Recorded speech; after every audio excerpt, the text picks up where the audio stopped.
Oray pa ngayon. Hello guys, for today's video, you see, this is our raspberry. First time naming magtanim dito.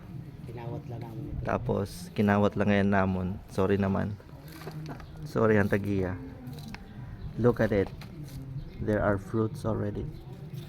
Ito ang bunga ng puno. So, this is the fruit of our effort. The fruit of raspberries. See?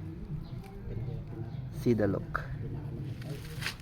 This is a month old raspberry. Pero tingnan mo, ang bilis niyang mamunga. O di ba? So yung mga ano diyan, lupin diyan, eto na. It's ready for you. Waiting for your golden hands. Okay? Galaw-galaw diyan.